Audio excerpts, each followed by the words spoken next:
I'll even shake my booty, whatever. You guys don't want that. You're like, give me my money back. Is everybody ready that wants to report? Yeah. Welcome everybody. We're at Dart Arts Gathering. My name is Frank. We just did our Rope Dart 103 Introduction to Raps. The first rap we went over was our bell rap. Now, when we were first learning raps, and this is good information for anybody that actually wants to teach, start raps on the ground, because what we're doing right now is simulating the dart at full extension in the air, but for a beginner, it's way easier to just start it out on the ground.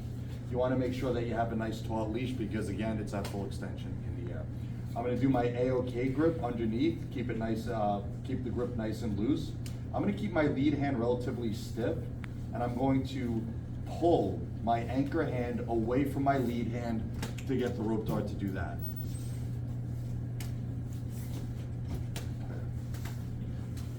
When I feel ready, or when I'm comfortable with that, I'm going to do the same thing, but the rope dart is now going to come behind my back. Notice that I let go with my lead hand as I did this. As the rope dart comes out from behind my back, my anchor hand catches underneath, and my lead hand regains control of the rope.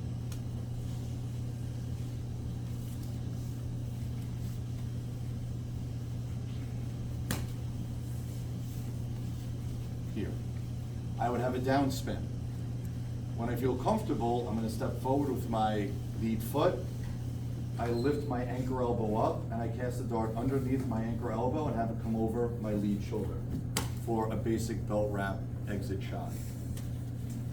Next, we transition to our overlord. Same thing, we started with the rope dart on the ground.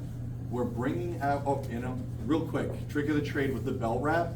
As you're wrapping your body, bring your hand down to your waist. I don't want to forget to say this very important point. You don't want to bring your hand up here.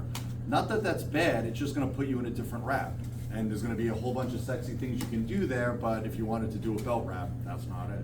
So my hand comes down to my waist, meaning my lead hand comes down to my waist. I regain control of the line with my lead hand, under my anchor armpit, over my lead shoulder. After that, we went over our overlord wrap. Here, I'm going to bring my hand closer to my armpit, meaning my lead hand closer to my armpit as I assume my overlord wrap. Everybody see that?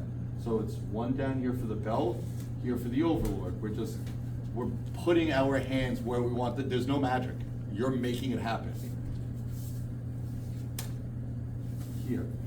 I want to make sure that the rope dart is underneath my lead armpit, because this frees up my lead hand completely.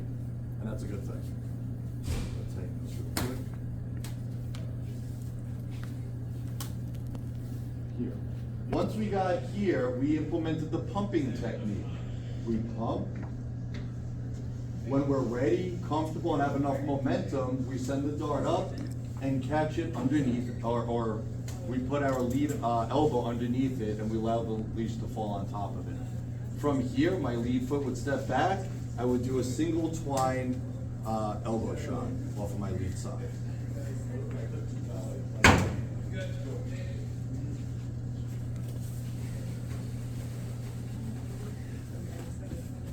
And now, we also saw that you could smash shot out. I'll just show what that looks like real quick.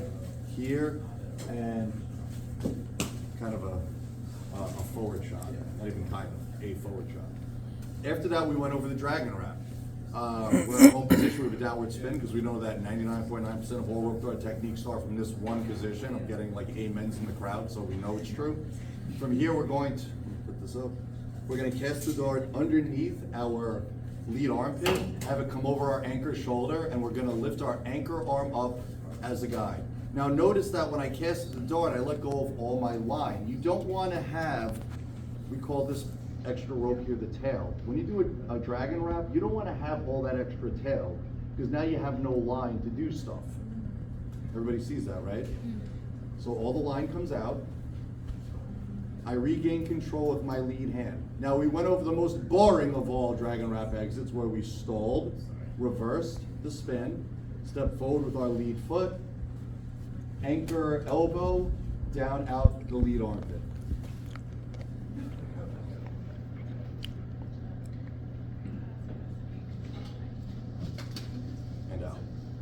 last wrap we went over was the dark scorpion wrap.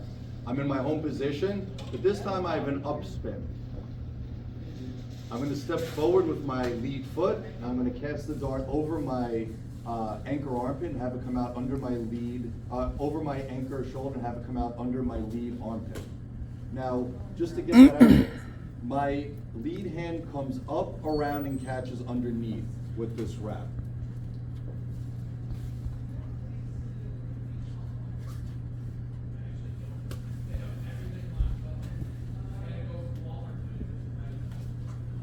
Now we also took our anchor hand and we closed our loop. We found out closing our loops is super important for multiple reasons.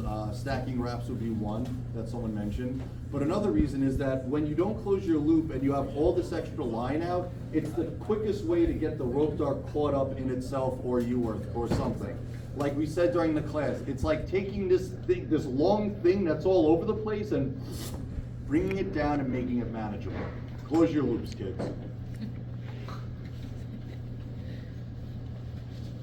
Here, I step forward with my anchor foot. I cast the dart under my lead armpit and have it come out over my anchor shoulder for the exit of the dark scorpion wrap. And just real quick, so those are the wraps, and we did go over spins within wraps. So we found that we could get into, say, a belt wrap. We could do that body spin we did and still do that exit shot. So know that any spin we did so far today can be put into any of the wraps we did so far today, which could be mixed with any of the shots we did today, and it's a big fucking party. It's great. And that's it. Rope dart 103.